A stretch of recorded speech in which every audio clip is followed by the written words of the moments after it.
Welcome to the Susan Sheehan podcast. This is Susan, your host, and today we're talking about the 5 energetic bodies that we have and how we tend and nourish to them so that we have more harmony in our life, more moments of bliss, more extended periods of contentment, and that our mind and our emotions are feeling clear and that we're responding the way we want to respond. So we have 5 different energy bodies. So think of them as layers or sheets in the body. And in Ayurveda and in yoga, these are known as the koshas, Koshas. So I will use some Sanskrit words, and if you like them, you'll probably love the vibration of them because they've got an energy to them in themselves. And if you don't worry about them. I'm going to use English words as well. I remember this was my first ever workshop that I did. I did it online, and I was really practicing my trade, I suppose, at that stage. And I still love this topic, and it is definitely due to be talked about on this podcast.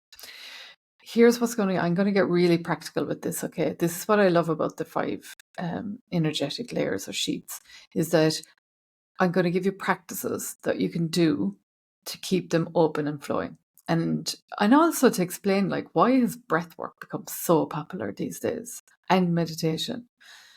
And that each of these are looking after one. Each of them, let me try that again. Each of these are looking after a layer of a body. And I'm going to go into what those are. So there's 5 layers.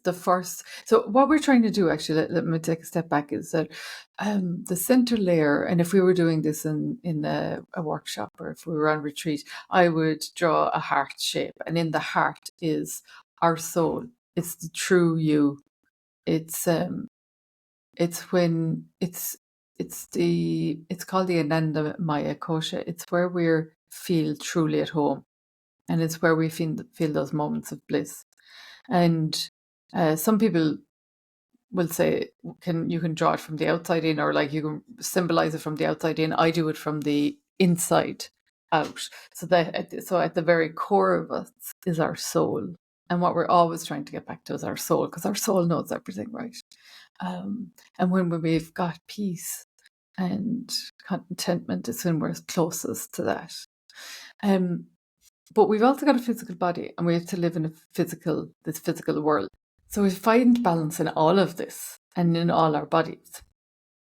So the principle of each of this is that what we want is that our energy is open and flowing. So we've got what we call nadis or channels in our body.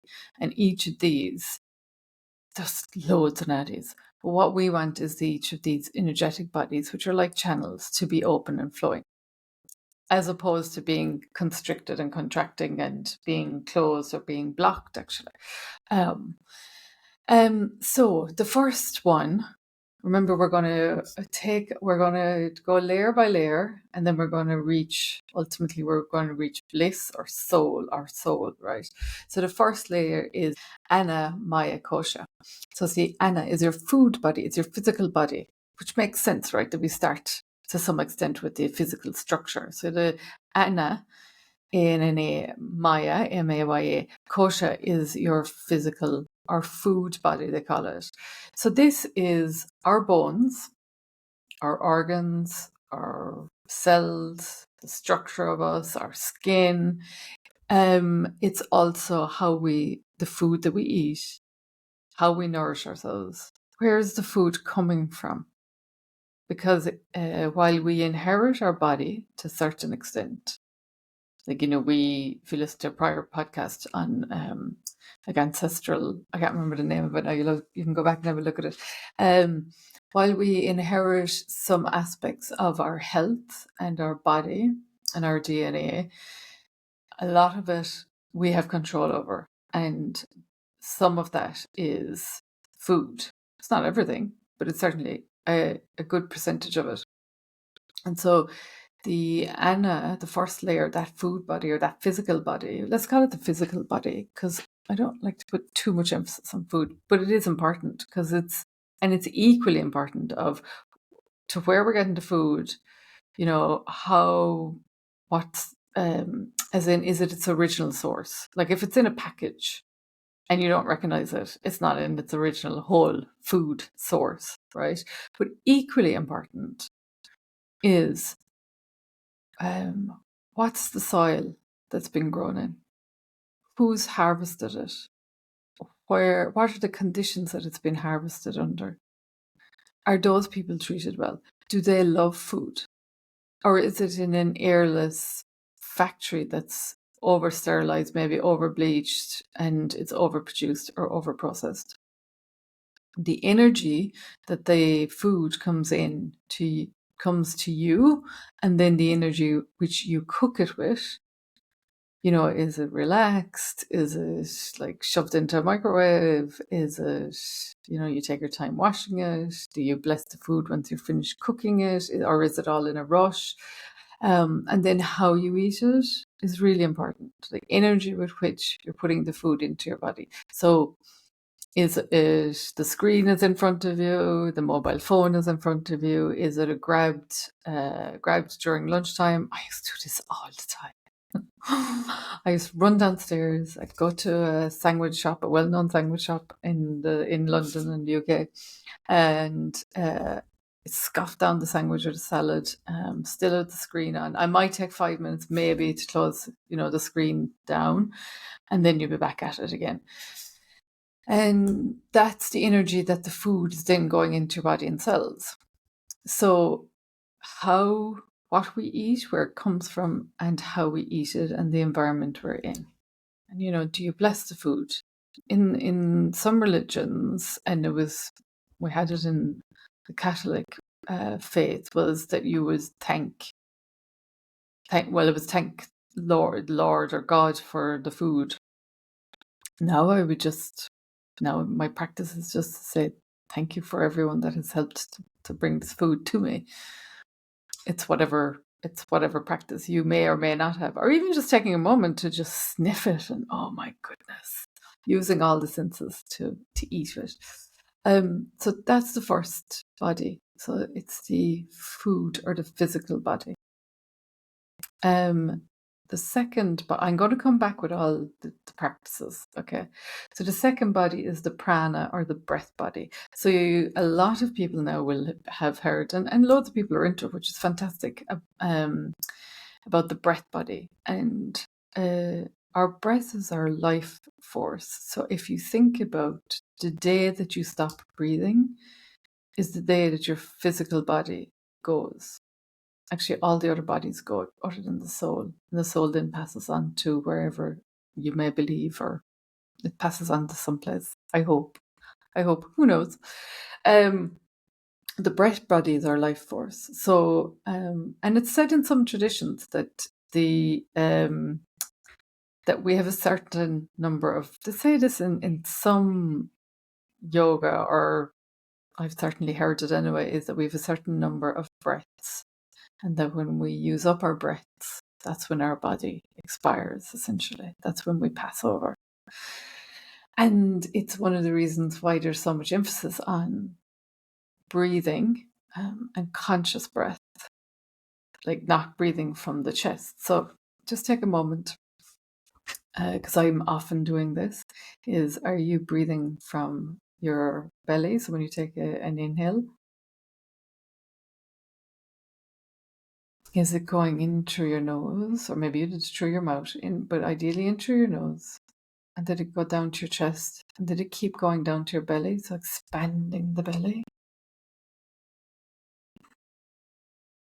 And then exhaling out, deflating the belly.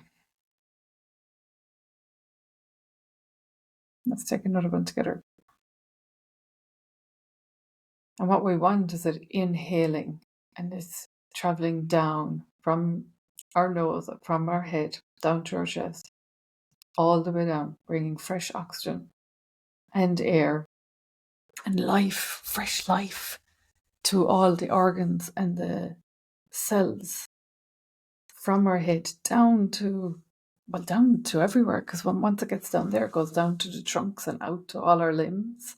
There's actually, same way as we've got 5 koshas, we've also got our 5 layers, energetic layers of our body. There's also 5 breath, directions of breath.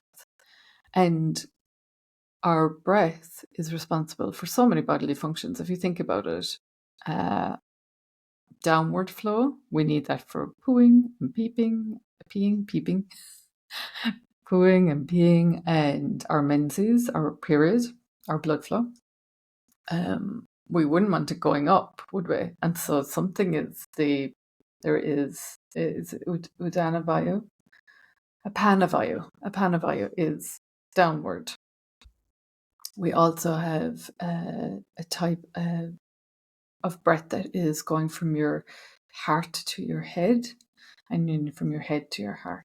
It's really important that we're flowing, that all the nadis, all the channels are flowing, because what we want to be is we want our energy to be flowing freely from our heart to our head, not just head. It just everything just circulating around our head. You know, when do you ever get stuck in your mind and in your head, and the energy is just getting stuck there? And even taking the breath, you might find you're doing it, whatever you're doing at the moment, whether you can close your eyes or not, is like taking another breath. Feel it going down to your heart. Feel it going down to your lower belly. Allow it, even just imagine it going out to the ends of your fingers and the tips of your toes. And you can find your body is opening up. And that's the idea of the breath body, is that we're bringing in fresh energy, and that's always flowing. The third layer, energetic layer of our body, is the mind body. So it's mano maya kosha. So mano for mind. So the mind is where we store our emotions, our memories. It's where we have, oh, I like that and I don't like that. And they're the stories that we keep and store. And in Ayurveda and yoga, it's where we have, they call them like grooves. So we've just had snow right in the last couple of weeks here. And if you've ever got caught in snow, if you keep, and you're driving, right, the tire might start spinning. And if you keep putting your foot on the accelerator and keep spinning the wheel, the groove is just going to get deeper, doesn't it? Like, it's harder and harder to get out of. And if you keep on that same track, or that same the same track. Instead, what you need to do is you need to shift out of that groove. And a samskara is another translation for it in English is groove. And so and what you have to do to get out of that, a certain thought pattern, if it's not serving you well, is you have to get out of that track. So you literally have to maneuver yourself, change gear, get the steering wheel, change it, move it over, and get into a new groove. You've got to change the story. You've got to shift into another gear. So our mind is storing information from all our senses. So the mano is the mind, and it's also our sensory organs. So what are we hearing? What are we seeing? What are we smelling? What are we touching? What's around us and in our everyday life? And it is assimilating this information, taking in all this information and storing it. So what we're wanting to do is to be really conscious, and to a certain extent controlling what it is that's coming into our life. And what I mean by controlling is, like, what kind of music do you listen to? Are there really nice loud noises? What kind of sensory things are you looking at when you go into your room? Like, how do you fall asleep at night? Is it in darkness to help you sleep? Is there really soft lighting in your house? Or is it, I'm just thinking of most offices that have like really bright lights like shining down on them, that make my poor eyes weep and overstimulate my eyes. If you're more pitta minded, your eyes will be burning after it. It took me years to figure that out. So the energetic nourishment of our mind is really important, and our senses. They're both tied together. Okay.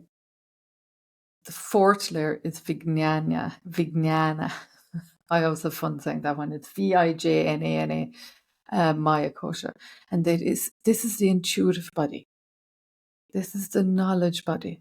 This is your level of awareness. This is, it's where you have everything you need inside of you. You have all the knowledge that you need inside of you. Everything. And an important thing to note here is that each layer, energetic layer or sheet, Sheath, each layer, we want the energy to be free flowing between them, right? So we've got the outer layer is, remember, the food or physical body. The next layer is our breath body. The next layer is our mind body. And this one, the one that we're on now, is the intuitive body.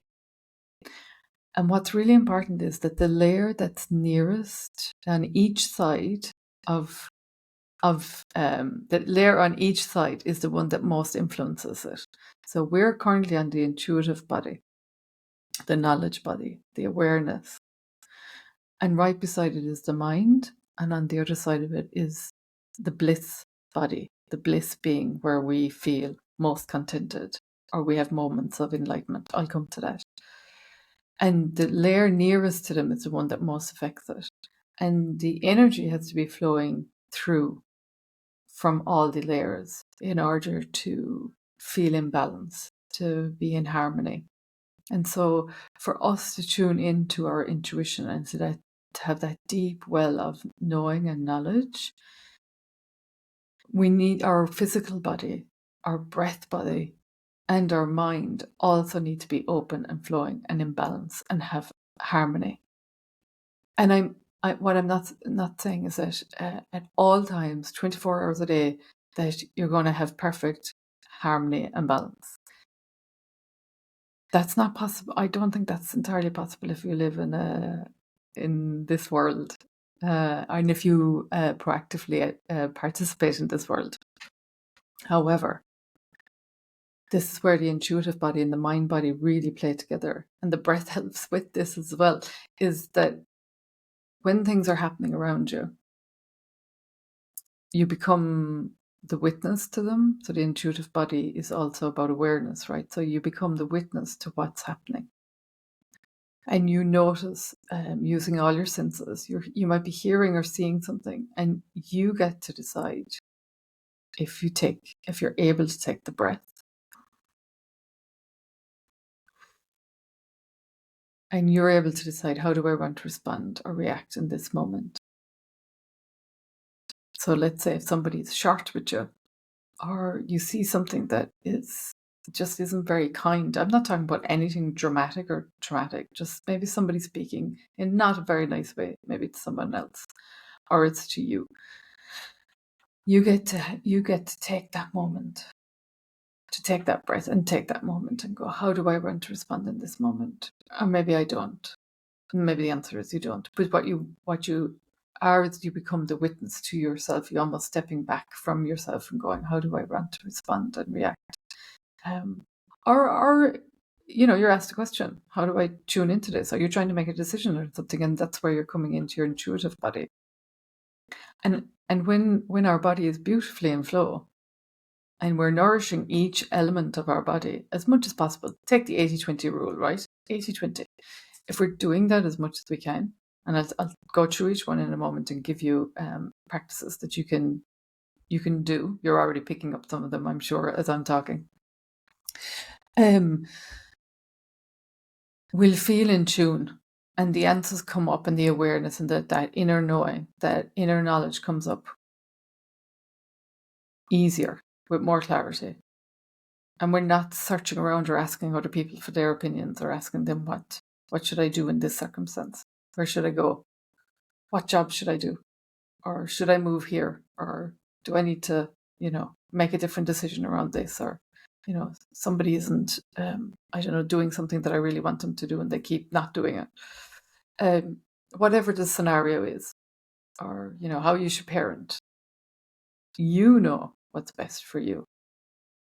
And yes, we do, we acquire external knowledge, but it's how we decide for us with awareness, not out of patterns and picking up other people's, let's say from society or childhood. If something feels wrong to you, you get to trust that. You get to be the witness to hear that message, and then you get to decide how you react. Then the fifth body is the bliss body. It's the one I started earlier with, Ananda, Ananda, Ananda Maya Kosha. Is the bliss body. The yogis would have, they would have aspired to this because it's also known as as enlightenment. Enlightenment, as in, I guess this was definitely a hierarchy. That's my perception of it anyway. It was for the very elite, for the very few that were seeking enlightenment, and that they would meditate for long periods of time, and they would be seeking to break down the layers and all the barriers and all the conditioning so that they would have pure bliss. In our world, for the rest of us, to me, this looks like I have moments of bliss often.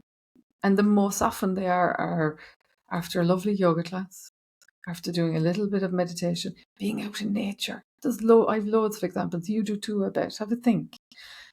Do you ever go for a swim and you literally lie back in the water and go, oh my God. And you're looking up at the sky, and you might be on holiday someplace, or depending where you live, and there's a blue sky, and you just feel the warmth, and the water is carrying you, and it's like, and it's pure bliss. Until you didn't recognize it and say, oh my God, this is amazing. I wish I could have this all the time. And then you snap out of it, right?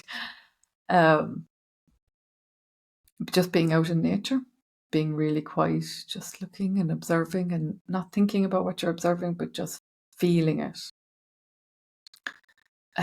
Feeling the wind on your face. Maybe it's being with somebody that you love, that you're just really happy with. You'll feel those moments of contentment. Moments of, just longer, prolonged moments of contentment.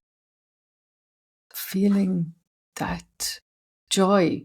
And I don't know if we're meant to feel it all the time. I think what we want is less ebbs and flows, less ups and downs. And I think all of us are going to have different, we came here for different experiences.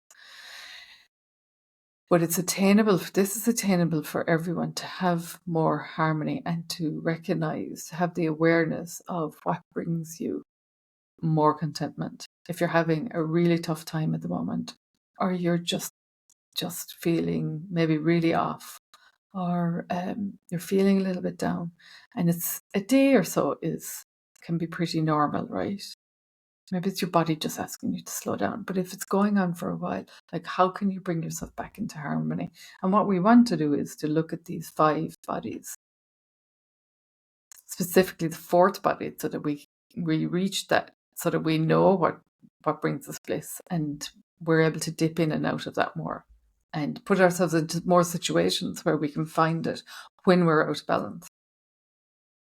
So the first one, let's give you some practices so that you can so that you can know. I want to say this as well. You are already doing stuff. You are already doing amazing, right? You are doing amazing, and you already know what is right for you. You know what brings you back into your body and what brings you back into flow. When you might even know why you're doing it. So this is going to put some context behind it, which I always love when I have a little bit of context. It's like, why do I want to do this, Susan? Oh, okay. Right. Now I understand it. Now I'm happier to do it, right? So the first one is obviously the food body. And I've spoken already about it's your physical structure in your body. And this is about eating regularly. It's about eating whole foods. And if you're out of rhythm or anything like that at the moment, just start with breakfast. Just start with a good breakfast. What you want is a good, solid breakfast that's nourishing and that's balanced as well. So during the winter, it's warming and soothing. And during the summer, it might be that little bit lighter. But I always think that starting with breakfast is a good place to start. So start with one place. Maybe it's breakfast, or maybe it's just introducing more whole foods. Whole as in you recognize they've come out of the ground or off a tree or off a plant and they're still in that form. That's all I mean. I think we overcomplicate things. So more whole foods. That can be it. It can be one simple thing like that.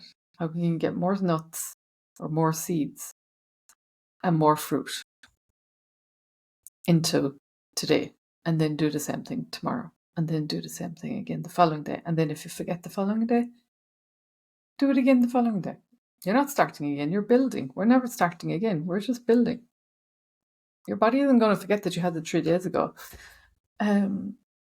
So staying with the food body, obviously when we get up in the morning, what we need to do is clear some space, and we need to clear out the previous day. And for anyone that's been a longer term listener to the podcast, I love talking about pooping. It's so important.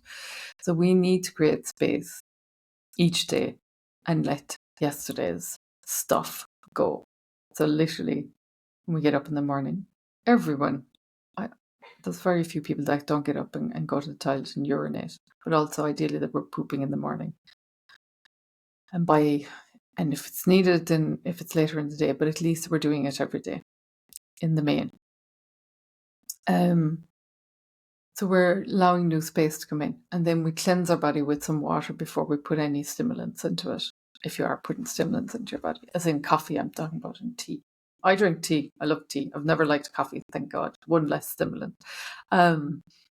So how do you start your day? And just nourishing your food body, your physical body.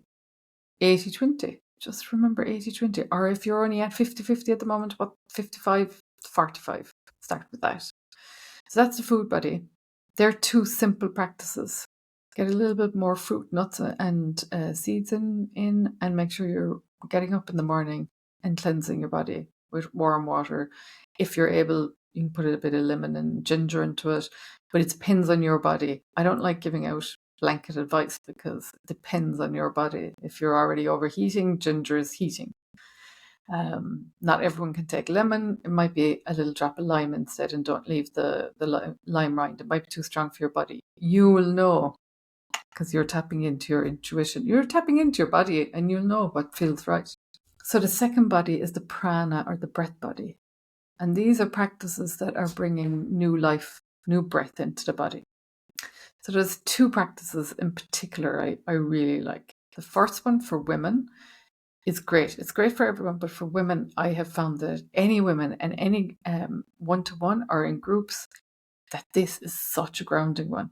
So always when we're doing our breath is, and I've just done it there to remind myself, is putting both feet on the ground. What we need to do is ground first. The first one is Nadi Shodhana. It's alternate nostril breathing. So if you're in a situation where you are not driving and you're able to, you can bring your right finger to your right nostril.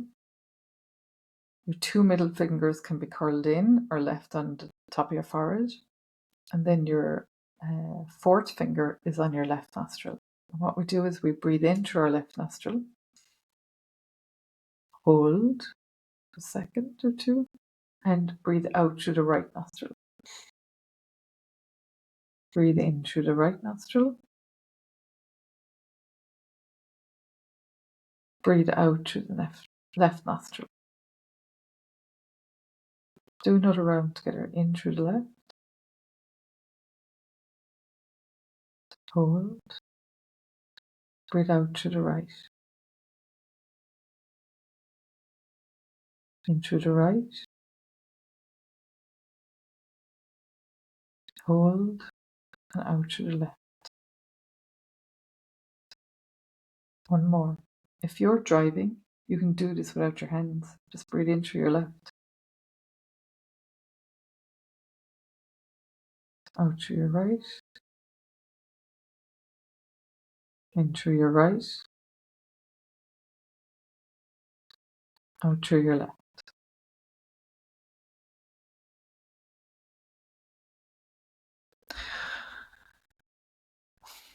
What we're doing is we're balancing the left and the right.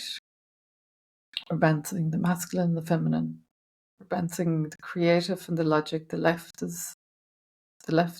hand side of the brain is the logic, the right hand side is the creative, and we're balancing both. The left nostril is linked to the right hand side, the right nostril is linked to the left hand side.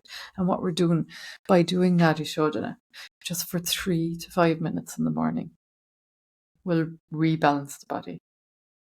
And whether you sit on the floor, whether you sit on a chair, it doesn't matter. Just try and have your 2 legs on the ground, because you're going to be more grounded from that. Sometimes I do it sitting up in the bed, and I just find it's not the same. I mean, it's still great. Give yourself a pat on the back anytime you do anything. Like, well done. Say, well done. I did it, yes. Even 3 minutes. So the second one is box breathing. So this is where what you're doing is, again, you ground yourself. Take a breath.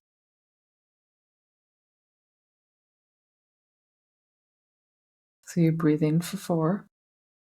1, 2, 3, 4. Hold for 4, 3, 2, 1. Exhale, 4, 1, 2, 3, 4. Hold the exhale, 4, 3, 2, 1. Inhale for 4, 1, 2, 3, 4. Hold, 4, 3, 2, 1. Exhale for 4, 1, 2, 3, 4. Hold for 4, 3, 2, 1. And do several rounds of that. It's a really nice one. It's become very popular. I'm hearing it more and more in different classes and stuff. And I like that one. So what both of those are doing is, one, you're bringing just fresh prana. Remember, you've been asleep all night, right? And so there's just stale energy in the room that you've been in. So it's always a good idea to open the windows first thing in the morning. But you also need to bring that fresh air and that fresh energy into your own body, into all your cells, to allow them to breathe and to open up again. And if we do that for like 3 to 5 minutes in the morning, and then what we want to do is to move. This is why we're doing movement in the morning. And if you're short on time, maybe you can do the 2 of them together. It's why yoga is great together, because we're breathing through our nose when we're doing yoga. And so you might do it like, if you've only got 10 minutes in the morning, do 2 minutes of Nadi Shodhana. And everyone can afford 5 minutes of yoga, or 8 minutes. Ideally, what we're doing is 20 minutes of movement and 5 to 10 minutes of breath. But start off with where you are. So if you're wondering, and of course there's loads of different breath works, different types of breath, and it's become really popular and trendy and everything else. And it's great, because what it's doing is it's increasing our consciousness, as long as we're not overdoing it, I suppose, like anything, as long as we're not forcing our breath too much for too long a period, or forcing anything. What we want wanting to do is regulate and to bring in that fresh life force and to create more awareness. So we've had the physical body, the breath body, and now we've got the mind. And so the practices for the mind are, there's 3: meditation, mantras, and affirmations. So let's choose the first one. Meditation is just sitting in silence for a few moments. When I used to teach this, I used to do groups for like either 3-month journeys or 6-month journeys. First one was a 12-month journey, and we would practice it every time we would meet. It's sitting in silence. Let's take away because meditation, it sounds so like, for some people it sounds so unachievable and scary. It's sitting in silence without anything distracting you. And you can close your eyes, or you can look at a candle. That's more, they could call that concentration, or but it's meditating and sitting in silence and stillness. That's it, for a few moments. And what we're doing is we're allowing the mind to have more awareness.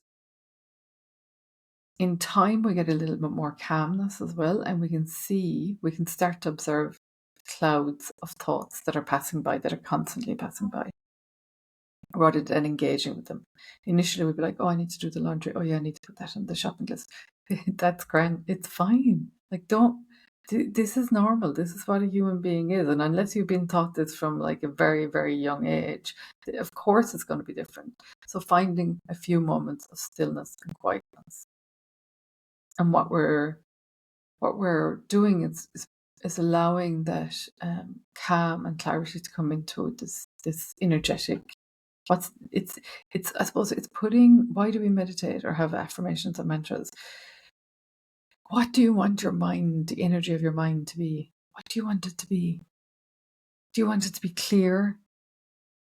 Do you want it to be a little bit choosing your responses? This is why we're doing it. And what we're doing is we're nourishing and looking after this layer of our energetic body, this sheet or this layer of our body, which is the mano, the mind. So affirmations or mantras can be whatever it is that you need in your life. So let's say that you are looking for calm and clarity. So say, I am calm, over and over again. I am calm. I am calm. I am peace. And using the word I am is the feeling and sense of now. Now, if you're in a space and you're where it's like the exact opposite of that, saying something that's kind of in complete contradiction, this is where we have to be mindful of. If the body is in absolute chaos and you're saying, yeah, I'm calm, and yet your body is like literally in overstimulated, the nervous system is just on fire, it's not going to do anything for you. So it might be you have to shift something else and go and use something else that is nearer halfway in between where you are.